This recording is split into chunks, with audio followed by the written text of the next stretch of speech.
কাছে কিছু জানে না, নিজের নাম পর্যন্ত লিখতে পারে না, এমন অজ্ঞ তারা বড় বড় আলেমদের সাথে তর্ক করতে কণ্ঠিত হয় না, দ্বিধাবোধ করে না। এই সময় আল্লাহর বান্দাগণ তাদেরকে এড়িয়ে চলে যাবে, বলবে ভাই আমি আপনার সাথে তর্ক করতে চাই না। তাদেরকে বিদায়ের সালাম, আসসালামু আলাইকুম, ভাই আপনার সাথে আমি তর্ক করতে চাই না। অতএব আল্লাহর বান্দাদের 3 নাম্বার গুণ হলো, যখন কোন মূর্খ ব্যক্তি, কোন জাহেল ব্যক্তিরা, অজ্ঞ ব্যক্তিরা যারা নাম পর্যন্ত দস্তখত করতে জানে না, নামটা পর্যন্ত লিখতে জানে না, কোরআন এবং হাদিস সম্পর্কে যাদের ন্যূনতম জ্ঞানটুকু নাই, এমন লোকেরা যখন জ্ঞানী ব্যক্তিদের সাথে, আল্লাহর বান্দাদের সাথে তর্কে লিপ্ত হতে চায়, তখন আল্লাহর বান্দাগণ সুন্দর করে তাদেরকে অ্যাভয়েড করে সালাম জানিয়ে চলে যায়। এদের সাথে তর্ক করবে না, কারণ মূর্খদের সাথে তর্ক করলে সম্মান নষ্ট হওয়ার সম্ভাবনা আছে না নাই? মূর্খরা তো কিছু বুঝবে না, মূর্খরা কিছু বুঝবে না। আমি একটা জনশ্রুতি আছে, একটা ঘটনা পড়েছি, যে এটা উদাহরণস্বরূপ পেশ করা হয়েছে, যে এক ব্যক্তি ভল্লুককে তার বন্ধু বানালো। ভল্লুক ছিলেন, ভল্লুককে বন্ধু বানিয়েছে। তারপরে এমন বন্ধু বানিয়েছে যে অন্তরঙ্গ বন্ধু বানানোর কারণে তারা একের জন্য আরেকজন পাগল। মালিক ঘুমিয়ে আছে, মালিক বিছানায় ঘুমিয়ে আছে, দেখলো যে মাছি বসতেছে মালিকের চেহারায়। এখন কিভাবে তাড়াবে, বারবার চেষ্টা করছে, পরে পা দিয়ে এমন আছাড় দিয়েছে মালিকের মাথা চূর্ণ বিচূর্ণ হয়ে গিয়েছে। অতএব এখান থেকে আমাদের শিক্ষা হচ্ছে যে মূর্খদেরকে বন্ধু বানালে যে কোনো সময় আপনার জীবন নাশের সম্ভাবনা আছে। মূর্খ বন্ধু যদি কোনো সময় আপনার প্রতি রাগান্বিত হয়ে যায়, হতে পারে এই রাগটাই আপনার জীবনের জন্য কাল হতে পারে।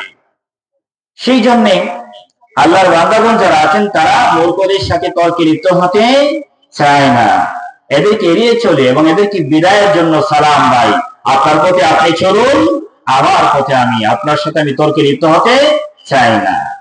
এটা হলো 3 নাম্বার গুণ। আল্লাহর বান্দাদের 4 নাম্বার গুণ আল্লাহ তাআলা বলছেন, সুন্দর করে আপনারা শুনবেন মনোযোগ সহকারে।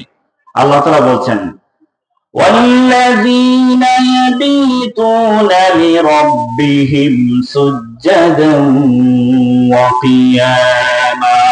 সবাই বলুন আল্লাহু আকবার।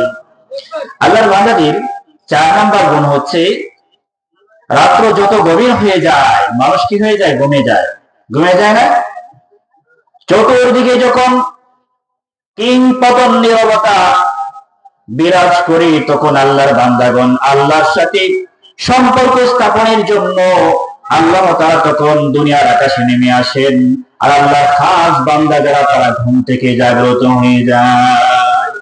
আল্লাহর সাথে সম্পর্ক স্থাপনের জন্য তারা গভীর রাতে, সমস্ত মানুষ যখন ঘুমের মধ্যে আবদ্ধ থাকে, তখন আল্লাহর বান্দাগণ ঘুম থেকে জাগ্রত হয়ে যায় আল্লাহর সাথে প্রেম করার জন্য। এখানে বিশেষ করে তাহাজ্জুদ যারা পড়েন, তাহাজ্জুদের নামাজ, এই নামাজের ব্যাপারে এখানে আলোচনায় এসেছে। তাছাড়া 5 ওয়াক্ত নামাজ তো কন্টিনিউ করছেন। রাসূল সাল্লাল্লাহু আলাইহি ওয়াসাল্লাম এমন কোন সময় বাদ জানে যে রাসূল তাহাজ্জুদ পড়েন নাই, সব সময় তাহাজ্জুদ পড়েছেন। এবং আমাদের জন্য আরেকটি সুসংবাদ আছে, হাদিসের মধ্যে এসেছে, বিশ্বনবী সাল্লাল্লাহু আলাইহি ওয়াসাল্লাম বলেছেন, আল্লাহর কোন বান্দা যখন এশার নামাজ পড়ে খেয়ে দিয়ে ঘুমিয়ে যায়, আল্লাহ রাব্বুল আলামিন তার আমল নামায় অর্ধেক রাত ইবাদত করার সওয়াব দান করে দেন। কোন বান্দা যখন খেয়ে দিয়ে ঘুমিয়ে যায়, আল্লাহ তাআলা তার আমল নামায় অর্ধেক রাত্র পর্যন্ত ইবাদতের সওয়াব দিয়ে দেন।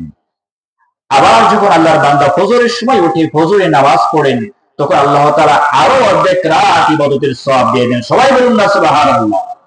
আল্লাহ তার বান্দাদের প্রতি কত মেহেরবান, কত দয়ালু। সেই জন্য রাসূল সাল্লাল্লাহু আলাইহি ওয়াসাল্লাম কোন সময় তাহাজ্জুদ ছাড়তেন না, সব সময় পড়তেন। আচ্ছা, রাসূল যদি এত ইবাদত করতে পারেন, তাহলে আমরা রাসূলের উম্মত হিসেবে আমাদের বেশি প্রয়োজন না কম প্রয়োজন? রাসূলের জীবনে কোনো গুনাহ ছিল? আগে পরে সব মাফ করে দিয়েছেন কে? আল্লাহ রাব্বুল আলামিন বলেন, ইন্না ফাতাহনা লাকা ফাতহাম মুবিনা ليغفر لك الله ما تقدم من ذنبك وما تأخر হে আমার প্রিয় হাবিব আপনার আগে এবং পরে যা কিছু হয়েছে সব আমি আল্লাহ তাআলা মাফ করে দিয়ে দিলাম।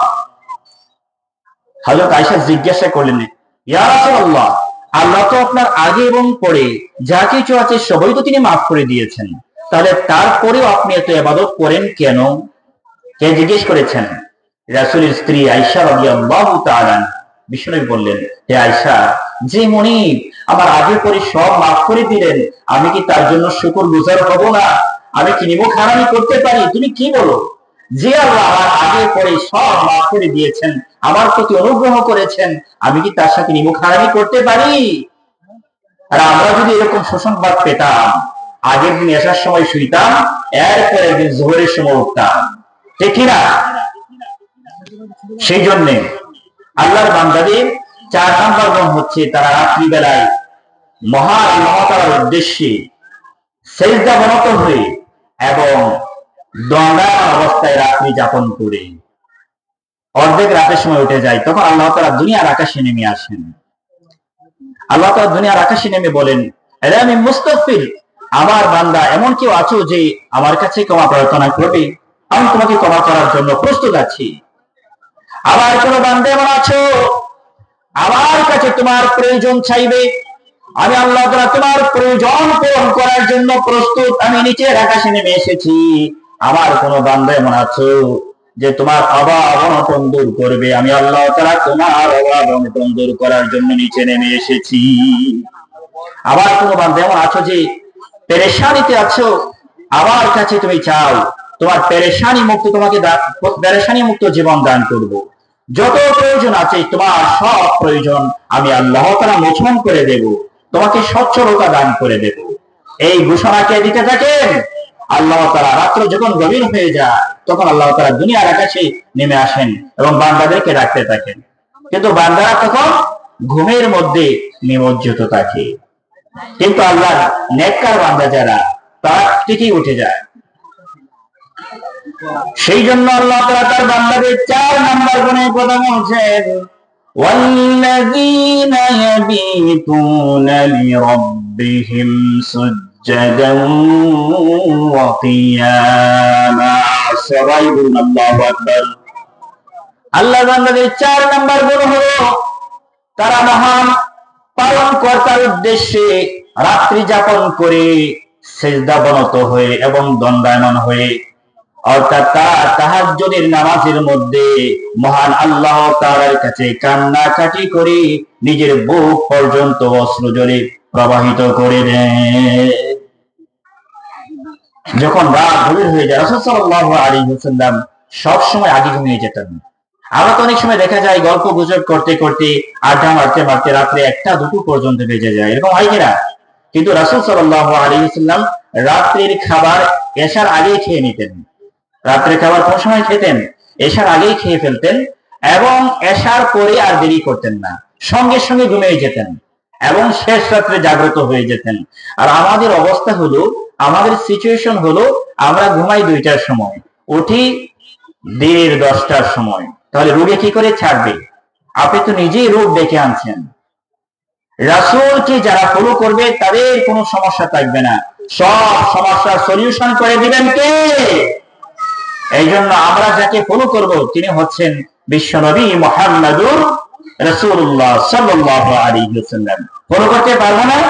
আমাদের আদর্শ হলো, আমাদের মহান আদর্শ বা ব্যক্তিত্ব হচ্ছেন সরওয়ারে কায়নাত, তাজদারে মদিনা, সরদারে দু আলম, শফিউল মুজনাবিন মুহাম্মদুর রাসূলুল্লাহ সাল্লাল্লাহু আলাইহি ওয়াসাল্লাম। একমাত্র তিনি হচ্ছেন আমাদের জন্য আদর্শ মহান ব্যক্তিত্ব।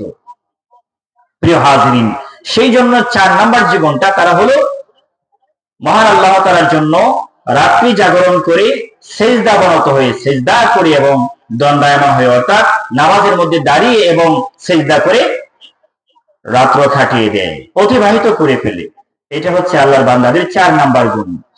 5 নাম্বার গুণের ব্যাপারে আল্লাহ তাআলা বলছেন, ওয়াল্লাযীনা ইয়াকুলুনা ربنا اصرف عنا عذاب جهنم إن عذابها كان غراما সবাই বলুন আল্লাহু আকবার। আল্লাহর বান্দাদের 4 নাম্বার 5 নাম্বার গুণ হলো তারা তো অনেক ইবাদত করছে, তারপরেও তারা সংখ্যামুক্ত হতে পারছে না। কারণটা হলো আবু বকর রাদিয়াল্লাহু তাআলা কি বলতেন, অর্থাৎ আল্লাহর জমিনে, আকাশের নিচে জমিনের উপরে নবীগণের পরে সবচেয়ে মর্যাদাবান ব্যক্তিত্ব কে বলুন তো? হযরত আবু বকর রাদিয়াল্লাহু তাআলা। তারপরে তিনি টেনশন করতেন, বলতেন, হ্যাঁ আবু বকর, তুই যদি ঘাস হয়ে যেতে তাহলে জীবজন্তু তোকে খেয়ে ফেলতো, না জানি তোর কি অবস্থা হয়, এটা তুই জানিস না, তোর যে কি অবস্থা হবে, তুই যদি ঘাস হতে তাহলে জীবজন্তু খেয়ে ফেললে তো তোর কিছু হতো না। অতএব তোর যে কি ফয়সালা হবে, তোর ব্যাপারে মহান আল্লাহ তাআলা কি ফয়সালা করবেন এটা তুই তো জানিস না। এই জন্য আফসোস করতেন আবু বকর রাদিয়াল্লাহু তাআলা। দেখেন তাদের মর্যাদা এত বেশি, তারপরে তারা এরকম আফসোস করেছেন। যাদেরকে আল্লাহ তাআলা দুনিয়ায় থাকা অবস্থায় জান্নাতের সুসংবাদ দিয়েছেন তিনি হচ্ছেন আবু বকর, ওসমান, আলী, তারপরে তারা ভয় পেতেন।